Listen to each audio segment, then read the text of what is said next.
பாராயணியத்தை பக்தாள்லாம் நிச்சயம் ஒரு தசகம் படிக்கணும், 100 தசகம். அவர் 99 தசகம் தான் எழுதுறதா நினைச்சாள். 98வது தசகத்துல வந்தபோது 99 தசகம் தான் எழுதுறதாக நினைச்சு 98வது தசகத்திலே குருவாயூரப்பனோட கூட நாம் நித்தியம் விஷயம் இருந்தோமே, இனிமே தெரிய போறோமே, ஸ்தோத்திரம் முடிய போறதே கண்ணுங்க நீர்மா கதறி ஸ்லோகத்துக்கு ஸ்லோகம் குருவாயூரப்பன் காலில் விழுந்தாள். பாக்கியிலாம் தசகத்துக்கு தசகம் சரணத்தை போய் பிடிச்சுப்பார். பாகி வாதாலயே சாந்த சொல்வார். பாக்யம் பாக்யம் பாகி வாதாலயேஷா. பாக்யம் பாக்யம் கோபிகைகளுக்கு குருவாயூரப்பா உன்னிடத்துல இத்தனை பிரேமம் வந்ததே, கூட கூட ஓடினாளே. பாக்யம் பாக்யம் அவளுடைய பாக்கியத்தை என்ன சொல்லுவேன். பாகி வாதாலயேஷான்னு கடைசி ஸ்லோகத்துல தசகம் முழுவதும் போய் கால பிடிப்பார். 98வது தசகம் வந்த உடனே ஸ்லோகத்துக்கு ஸ்லோகம் சரணத்துல விழுந்து கதறி விட்டாள்.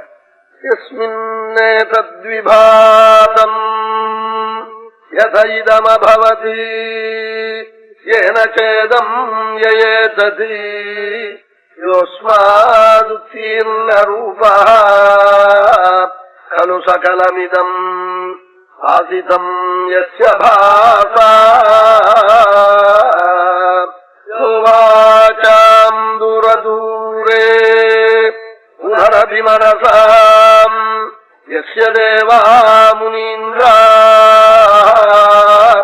நோ வித்யுः தத்வரூபம் கிமு புனரபரே கிருஷ்ண தஸ்மை நமஸ்தே. சரணத்துல போய் கிருஷ்ண தஸ்மை நமஸ்தே, கிருஷ்ண விஷ்ணு நமஸ்தே, தஸ்மை நமஸ்தே, விஷ்ணு நமஸ்தே ஸ்லோகத்துக்கு ஸ்லோகம் இப்படி சரணத்துல போய் விழுந்து நோ வித்யுः தத்வரூபம் கிமு புனரபரே கிருஷ்ண தஸ்மை நமஸ்தே. ஜன்மாதோ கர்மநாம ஸ்புடமிஹ குணதோஷாதிகம்பானயஸ்மின் லோகானாமுதயேயா खलु भजते तानुमायानुसारी बिभ्रच्छक्तिरूपो बिज बहुतररूपो अभात्यद्भुतात्मा तस्मै कैवल्यधाम्ने पररस परिपूर्णाय विष्णो नमस्ते. தசகம் முழுக்க பகவத் சரணத்துல நமஸ்காரம் குருவாயூரப்பன் சரணத்திலே. அப்புறம் தான் 99 தசகங்களில் 100வது தசகமும் எழுதினாள். அவன் வைகுண்டத்தை கண்டாள், ராஜா கண்டான் வைகுண்டம் என்று சொல்லணும் என்று நினைச்சு ஒரு ஸ்லோகம் எழுதணும் நினைச்சாள். இவருக்கும் குருவாயூர் கோவில தரிசனம் நானும் கண்டேன்னு ஆரம்பிச்சு 11 ஸ்லோகம் குட்டிவிட்டாள். தான் கண்ட கோலத்தை வைகுண்ட வர்ணம் வந்து அக்ரே பஷ்யாமின்னு ஆரம்பிச்சு ஸ்தோத்திரம் ரொம்ப புண்ணியமான ஸ்தோத்திரம். அகாலாஞ்சன சிலை அந்த மூர்த்தியே காலகிராம சிலைக்கு மேற்பட்ட சிலை. ஆச்சாரியால் ஆதிசங்கரனாலே கல்பிதமான பூஜாக்கிரமம். இன்னைக்கும் அவ சொன்ன பூஜாக்கிரமம் தான் அந்த பரம்பரையில் அந்த குடும்பத்தில் உள்ளவாக எப்படி பூஜை பண்ணணும்னு சந்தேகம் வந்தா காப்பாள். உள்ள பூஜை பண்ணிட்டே இருப்பார். இந்த பூஜை பண்ற பட்டருக்கு உடம்பு எரியும்.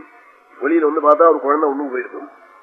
அவ சத்தாளா இருந்தா அவாட்டம் 35 ரூபா பணம் வாங்குவா. இல்லைன்னா இவா பணத்தை போட்டு கோவில் பணத்துல உடனே அபிஷேகம் நப்பனம் வச்சு அபிஷேகம். இன்னைக்கு அப்படிலாம் நடக்குது. அங்க போய் நேர 10 நாள் 8 நாள் இருந்து பஜனம் பண்ணி பார்த்தா தான் தெரியும் குருவாயூருடைய பெருமை. எத்தனையோ நிகழ்ச்சிகள் போய் பார்த்தா உடனே குருவாயூரப்பன் அப்படிலாம் அருள் புரியவர். கதியில பிரத்யட்சம் எத்தனையோ சன்னதி. எங்களுக்கு குலதெய்வம் சாஸ்தா. எங்க ஊர் பக்கத்துல 4 மைல்ல வயல்ல இருக்கு.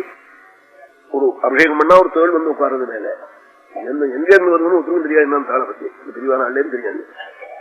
அது உத்தரவு ஒண்ணு பண்றதுல இந்த பூஜைக்காரர் ஏதாவது தப்பு பண்ணி விட்டாருன்னா கொட்டிவிடும்.